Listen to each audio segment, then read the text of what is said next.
Živijo. Živijo. Evo, lepo pozdravljeni na zadnji točki tega najnega procesa. Kako ste? Odlično, vi? Tudi dobro. Sem pripravljena. Me veseli. Za ostale kandidate je bila to pozitivna izkušnja do zdaj, verjamem, da bo tudi ta pogovor koristen. Zdaj šli ste čez psihološko testiranje, imela sva en daljši pogovor in na podlagi vsega tega smo napisali eno poročilo, ki nam pomaga prepoznati vaše močne točke, kje je prostor za razvoj, osredotočeno vse na kompetence in pa, ker je pri vas v bistvu tudi pomembno to, katero pozicijo boste zasedli, smo tudi znanja pozorno opazovali, se pravi, katera pomembna znanja so prisotna in katera ne. Ste se vi presodili, pa vodja je presodil.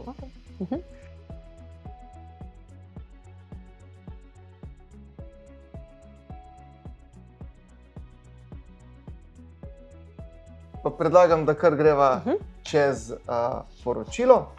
Najprej bi vam rad predstavil lestvico, na podlagi katere smo ocenjevali. In sicer od nižje skromno izražena kompetenca do izstopajoče. Pri tem smo bili precej strogi, ker smo želeli spodbuditi to razvojno naravnanost, se pravi, to ne ocenjujemo uspešnost dela, ampak ocenjujemo, v kolikšni meri je neka kompetenca pri vas izražena in te kompetence potem tudi pripomorejo k uspešnemu delu, ampak ne pomeni za to, da dobro delate, da imate vse visoko ali pa izstopajoče izražene. V bistvu izstopajoče je zgolj nekaj zaposlenih oziroma zgolj nekaj kompetenc v organu, se lahko pokaže kot izstopajočih in tudi nižje, ker v bistvu ste že selekcionirana skupina, vas je kar malo bilo, no, da bi imeli nižje izražene kompetence. Zdaj, v tem prvem delu lahko vidite rezultate presoje in samo presoje potenciala. Tu se boste pogovorili še z vašo vodjo glede teh presoj. Ampak kot vidite, v bistvu, glede na zahtevan nivo, vas tudi vodja vidi, da imate ustrezno izraženost kompetenc. Pri prisotnih znanjih pa je mogoče še kakšna vrzel, ampak to je potem mogoče stvar za karierni načrt. Pa greva zdaj vidva na ta psihološki del in sicer, kako smo ocenjevali izraženost kompetenc na analizo. Kot vaše zelo močno področje se je pokazala proaktivnost v storitvah. Imate zelo močno motivacijo za doseganje ciljev, kaže se tudi motivacija za vodenje in pa samo iniciativnost imate visoko. Se pravi, imate željo začeti stvari, imate željo se lotiti nečesa novega, dinamika vas ne prestraši in zato tudi v bistvu je proaktivnost tako visoko ocenjena. Poleg tega, ker del te proaktivnosti je tudi to, da je na koncu uporabnik zadovoljen in to vam je zelo pomembno. Se pravi, Kar zelo dobro piše. Ja, ne samo iz sebe izhajate, ampak tudi želite v bistvu zadovoljiti končnega uporabnika. Se pa lahko kdaj zgodi, da v tej želji mogoče ne toliko izhajate vedno iz drugega, ampak da iz sebe. Se pravi, naredite, kot se vam zdi najbolje. Mogoče je tu še malo prostora, ampak že na tej točki je v bistvu izstopajoče ocenjena kompetenca. Kako vas to opiše? Se mi zdi, da je precej dobro. Tudi to, da velikokrat gledam iz sebe, kako bi si jaz želela. Ne toliko mogoče, da opazujem, kaj bi drugi. Se mi pa zdi, da tle mogoče je eno področje, ki me res je lepo ubesedilo to, kar mogoče prej nisem znala ubesediti, kako bi opisala ta del. In kako vam to recimo pri delu koristi? Se mi zdi, da kdaj sploh, ko začnem s to kompetenco delati, sploh ne opazim, da je to uporabljam kot šele pol, ko vidim rezultate in vidim, aha, to pa je bilo zaradi tega. In potem lahko za nazaj vidim, da se v bistvu ta kar pogosto izraža pri večini stvari, zakaj delam na tak način, kot delam. Da hitro zagrabam za stvari, začnem se z njimi ukvarjati. Če se noben drug v timu ne bo ukvarjal z določeno zadevo, se jaz bom. Torej, takoj, ko vidim, da je neka stvar, ki jo treba narediti, jo bom pač naredila. Okay. Me veseli, da je to ujemanje.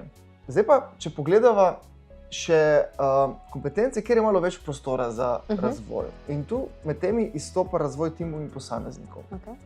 In sicer po eni strani tudi te lastnosti, ki so vaše močne točke, vas pa lahko kdaj malo ovirajo pri tem, da bi bolj učinkovito razvijali vaše sodelavce. In sicer ta vaša dinamičnost, želja po rezultatih, ta storilnostna naravnanost, vas lahko kdaj tudi vodi v to, da sami naredite stvari, namesto da bi delegirali komu drugemu, ker je potem treba več časa razlagati in pač dati kontekst, v tem času bi vi že naredili.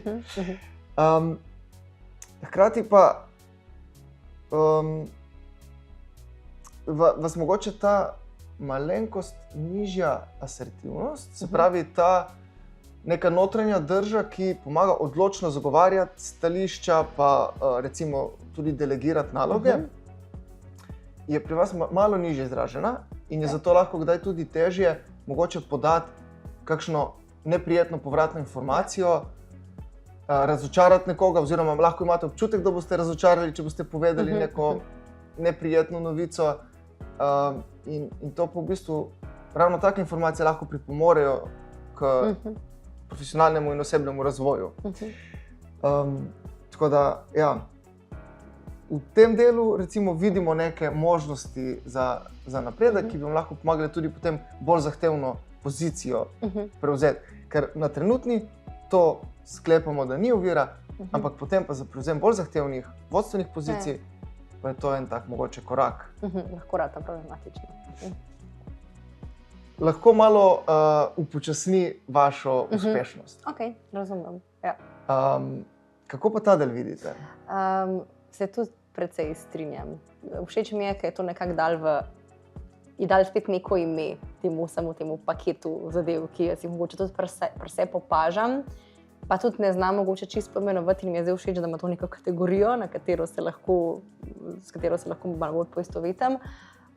In sem se zelo našla v tem, da naredim stvari, zato ker če jih drugim razlagam, bo to trajalo bistveno več časa in se bojim, da bo tudi slabše. In potem raje daj naredim sama in se absolutno strinjam, da za rast bi rabila malo bolj okrepiti ta del, da znam tudi sodelavcem kaj delegirati ali pa jih česa naučiti, pa zaupati tudi, da bojo vsem dobro naredili, tudi če ne bom jaz sama prevzela tega dela. Tako da vidim, da imam tukaj še precej priložnosti za rast, da še ni čisto tam, kjer bi se tudi mogoče sama želela, da bi bilo. Ok, super, hvala za to iskreno refleksijo. Ok, zdaj, ko smo to malo predebatirala, bi vas povabil, da še preberete povzetek, pa poveste, v kolikšni meri se strinjate s tem, a vas kot celota v redu opiše, ali imate še kakšen komentar. In zdaj na podlagi tega, kar ste se pogovarjala, kar ste prebrali, kaj bi rekli, kaj je en korak naprej, ki ga lahko naredite v smeri razvoja? Jaz bi se rada predvsem osredotočila na moje šibkejše točke, torej mogoče tukaj, ko sva imela razvoj posameznikov in timov. Mogoče je ta del res kakšni, da bi probala se naučiti delegirati, malo tudi dati več na posameznike, predvsem pa malo bolj asertivno skomunicirati povratno informacijo. Ker se mi zdi, da sem v tem delu, zdaj, ko sem vse prebrala, vidim, da je ta del tudi, in se tudi sama tako vidim, da sem v tem delu šibka, da bi raje sama naredila, ker vem, da bo dobro, kad druga skritizirala, zakaj je naredil narobe in kako bi bilo to boljš in potem držala svoj prav, tudi če se ta oseba ne bi z mano strinjala. Tako da mislim, da je tukaj mogoče ena zadeva, ki bi lahko na tem delalo naprej. Okay. Mi smo pripravili nekaj smernic za razvoj, tudi na temo te kompetence. Me pa zanima, preden to pogledava, kako konkretno vi vidite mogoče prvi korak v smeri bolj asertivne komunikacije ali pa delegiranja? Mislim, da jaz na tem področju še nisem nobenih razvojnih aktivnosti prav aktivno delala. Tako da tudi če bi začela z nekimi delavnicami asertivnosti ali pa coachingom, se mi zdi primerno, ali pa začela z nekimi nalogami, kjer bi zelo počasi mogla dajati nek konstruktiven feedback sodelavcem. Zaenkrat v nekem mogoče na začetku varnem okolju, pa potem nekak način, ki bi vsem bolj prijeten, pa mi blizu, ali pa vsaj sodelavci, s katerimi sem si bližje, pa potem z vsako izkušnjo širila ta krog ljudi, ki jim lahko dam povratno informacijo. Okay. Zveni kot zelo dobra ideja.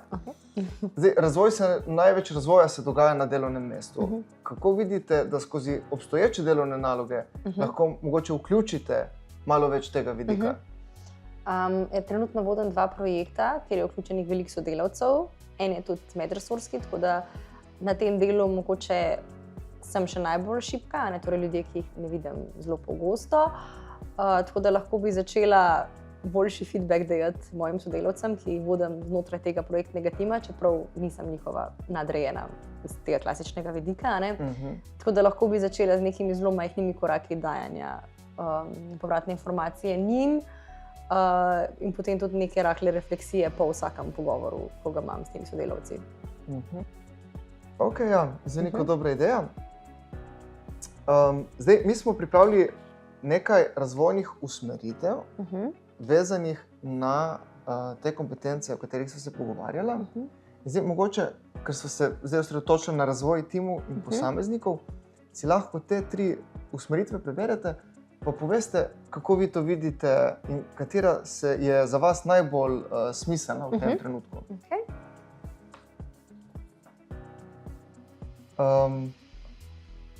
Od teh 3, katera vam je najbližje?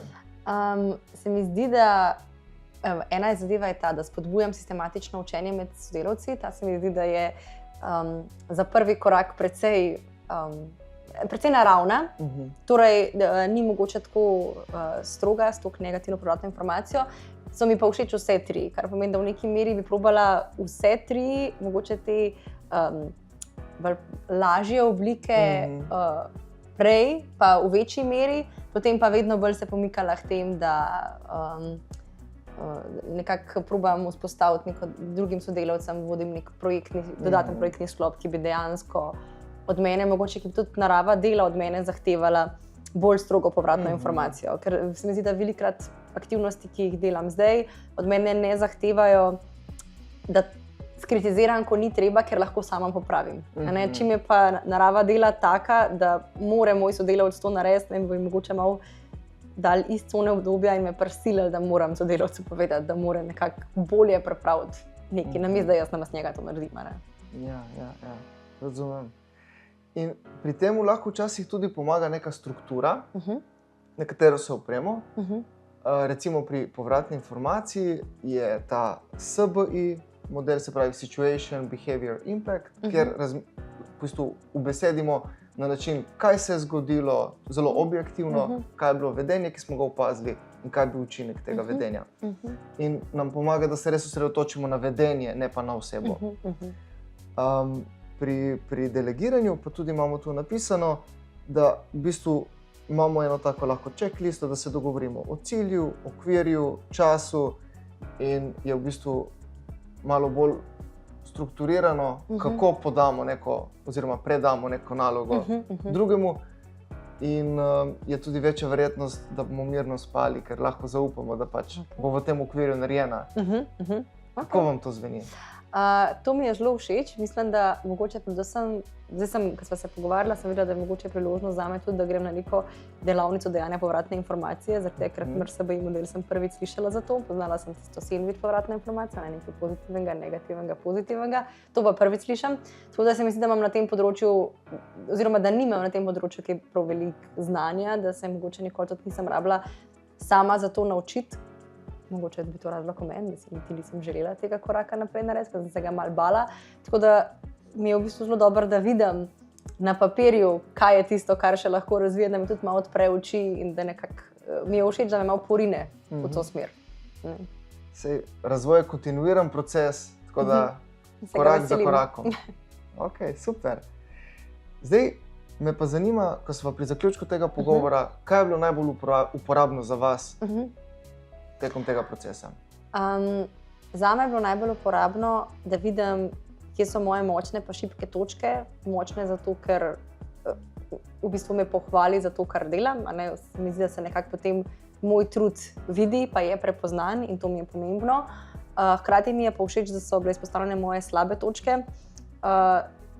Predvsem zato, da si ne zakrivam oči pred tem, da obstajajo in da jih nekako, ko jih enkrat vidiš napisane, pa definirane, niso tako strašne, kad sam razmišljaš o tem, kaj bi bilo. In tudi zelo mi je koristil ta okviren, kaj so lahko naslednji koraki, ker mogoče kdaj niti ne razmišljaš o tem, kaj lahko narediš naprej.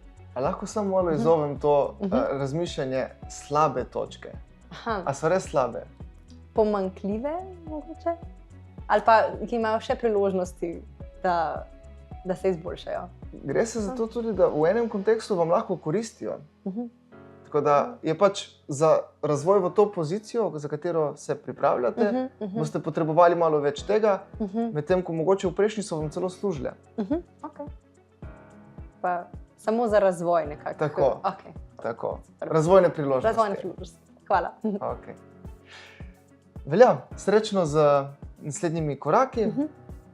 Super. Najlepša hvala.